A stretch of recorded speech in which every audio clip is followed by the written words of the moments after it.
Counting. She started when she was 19. That's right, there you go. And she and her husband David are avid art collectors themselves and strong supporters of the museum.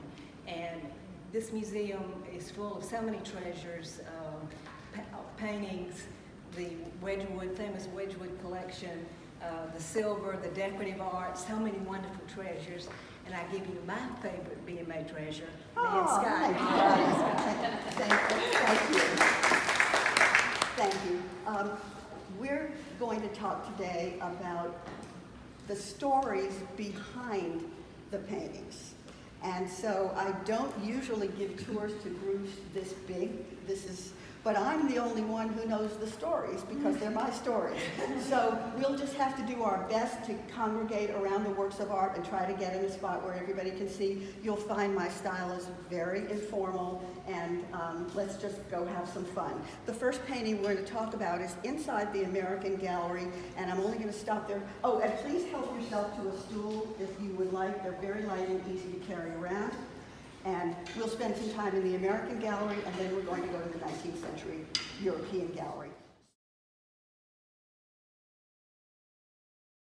This painting for a minute because this is a great way to introduce If Walls Could Talk, the stories behind the paintings, because we are literally going to talk about what is behind this painting.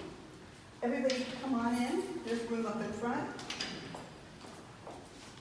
This is a beautiful painting by, we're in the American Gallery, and this is a beautiful painting by an American artist named Willard Leroy Metcalf. And he painted it in Paris in 1913. Many, many, many American artists at the turn of the century felt that they needed to go to Europe to learn their craft. And so Metcalf was in Paris as a student and then working, and it's a view of the Pont Royal. Gorgeous.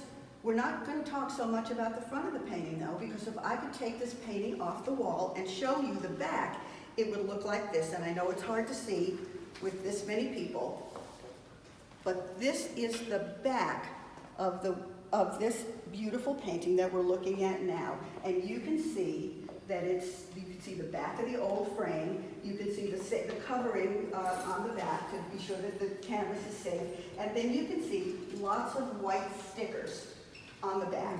Okay, so this is the story behind the painting. This literally tells some of the history behind this painting. These are stickers from exhibitions that the painting's been in. These are stickers from auctions that the painting's been in. So what you're seeing is the history of this painting on the back. In our registrar's office here at the museum, we have a file for every one of our 27,000 works of art.